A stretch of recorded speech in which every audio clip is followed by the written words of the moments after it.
Buangan, buangan. Nah, iso.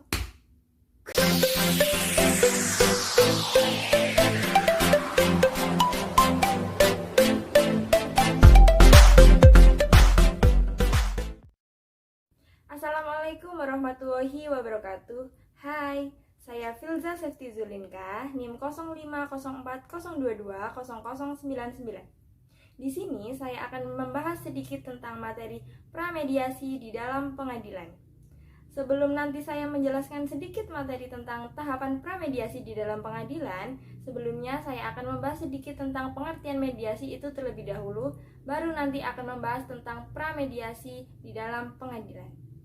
Dari definisi, mediasi sendiri merupakan sebuah proses yang harus ditempuh untuk para pihak yang sedang bersengketa guna untuk mendiskusikan adanya perbedaan-perbedaan mereka secara pribadi dengan menggunakan bantuan pihak ketiga yang disebut sebagai mediator atau pihak yang penetral. Pihak penetral tersebut memiliki tugas utamanya yaitu sebagai penolong para pihak untuk memahami pandangan pihak-pihak yang lainnya sehubungan dengan masalah-masalah yang sedang disengketakan, dan selanjutnya membantu para pihak untuk melakukan penilaian yang objektif dari keseluruhan situasi. Maka dengan demikian, para pihak yang sedang bersengketa bisa saling memahami apa yang hendak dicapai oleh lawan sengketanya. Sebagai mediator di dalam menjalankan tugasnya, yaitu sebagai menengahi dari penyelesaian persengketaan antara dua pihak atau lebih yang sedang berselisih, berada di tengah atau sebagai pihak penengah dan tidak memihak dalam menyelesaikan persengketaan apapun. Pengertian dari mediasi sendiri yang diberikan oleh Kamus Besar Indonesia mengandung 3 unsur, yaitu yang pertama, mediasi merupakan proses penyelesaian perselisihan atau sengketa yang telah terjadi antara dua pihak atau lebih. Dan yang kedua, yaitu pihak yang terlibat dalam penyelesaian sengketa adalah pihak-pihak yang berasal dari luar pihak yang sedang bersengketa. Dan yang ketiga, yaitu pihak yang terlibat dalam penyelesaian sengketa tersebut bertindak sebagai penasihat dan tidak memiliki wewenang apapun dalam mengambil keputusan. Dalam Perma nomor 1 tahun 2008 bertujuan mengatur dan mengefektifkan lembaga mediasi dalam proses persidangan di dalam pengadilan. Mediasi mendapatkan kedudukan yang penting di dalam Perma nomor 1 tahun 2008. Karena proses mediasi merupakan bagian yang tidak terpisahkan dari proses berperkara di dalam pengadilan. Hakim wajib mengikuti prosedur penyelesaian sengketa melalui mediasi. Jika hakim melanggar atau enggan menerapkan prosedur mediasi, maka putusan hakim tersebut batal demi hukum yang terdapat pada pasal 1 ayat 3 Perma nomor 1 tahun 2008. Dengan dikeluarkannya Perma nomor 1 tahun 2008 dengan harapan asas peradilan sederhana, cepat, dan biaya ringan dapat direalisasikan. Keterlibatan mediator sebagaimana diatur dalam Perma nomor 1 tahun 2008 sebagai suatu konsep penyelesaian sengketa dalam proses integrasi mediasi dalam sistem peradilan adalah langsung sejak awal sampai akhir proses mediasi. Sebaliknya, keterlibatan hakim dalam proses perdamaian berdasarkan pasal 1 Sebaliknya, keterlibatan hakim dalam proses perdamaian berdasarkan pasal 130 HIR atau pasal 154 RBG tidak langsung secara aktif. Proses perdamaian diajukan hanya sekedar formalitas dalam bentuk anjuran untuk berdamai yang diajukan oleh hakim kepada para pihak dalam setiap persidangan.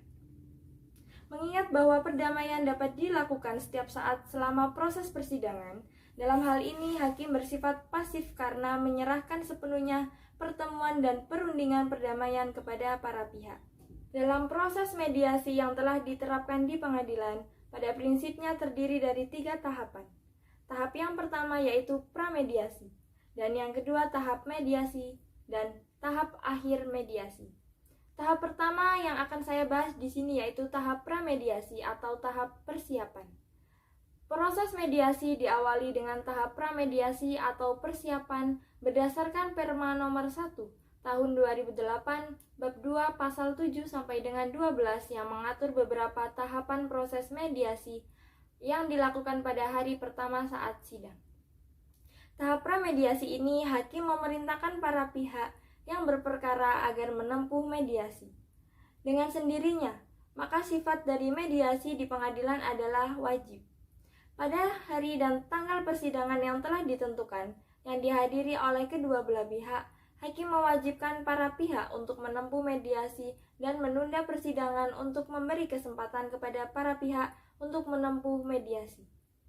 Dalam pasal 130 HIR atau 154 RBG yang menyatakan bahwa sebelum berperkara diperiksa oleh majelis hakim, maka terlebih dahulu diupayakan perdamaian di antara para pihak oleh majelis hakim tersebut. Setiap hakim, mediator, dan juga para pihak wajib mengikuti prosedur penyelesaian sengketa melalui mediasi. Ketentuan mengenai prosedur mediasi dalam peraturan Mahkamah Agung berlaku dalam proses berperkara di pengadilan, baik dalam lingkungan peradilan umum maupun peradilan agama. Sebelum memasuki proses mediasi, terlebih dahulu harus ada gugatan yang didaftarkan ke panitera pengadilan negeri yang bersangkutan. Kemudian setelah terdapat penunjukan majelis hakim oleh ketua pengadilan, maka ketua majelis menentukan hari pertama sidang dan juga menyuruh jurusita atau jurusita pengganti untuk melakukan pemanggilan kepada kedua belah pihak pada hari sidang yang telah ditetapkan. Peraturan Mahkamah Agung atau Perma nomor 1 tahun 2016 tentang prosedur mediasi di pengadilan membagi mediasi menjadi dua tahap, yaitu tahap pramediasi dan juga tahap mediasi. Yang mana sebelum berlakunya peraturan Mahkamah Agung nomor 1 tahun 2016 tentang prosedur mediasi di pengadilan juga sudah diatur sebelumnya dalam peraturan Mahkamah Agung nomor 1 tahun 2008 tentang prosedur mediasi di pengadilan, yaitu tahap yang pertama, tahap pramediasi dan juga tahap mediasi. Dalam membahas tahapan pramediasi dimulai pada hari pertama saat sidang dan dihadiri oleh kedua belah pihak.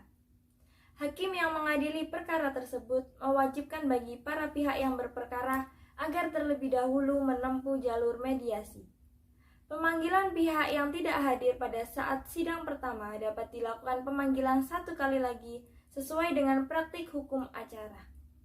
Mediasi tetap diselenggarakan setelah pemanggilan dilakukan secara sah dan patut. Walaupun tidak seluruh pihak yang hadir, ketidakhadiran pihak tersebut turut tergugat yang berkepentingan tidak signifikan tidak akan menghalangi pelaksanaan mediasi.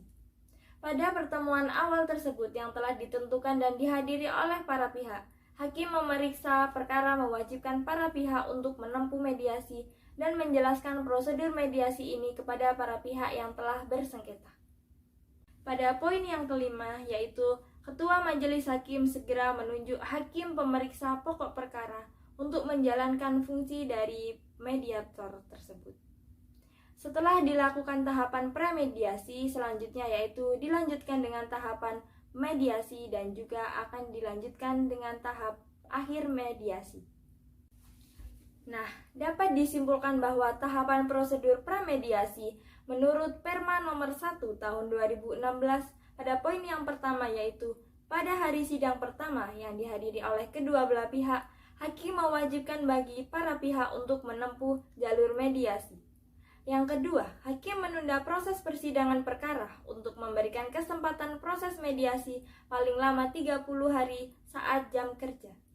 Pada poin yang ketiga, yaitu hakim menjelaskan prosedur mediasi kepada para pihak yang telah bersengketa.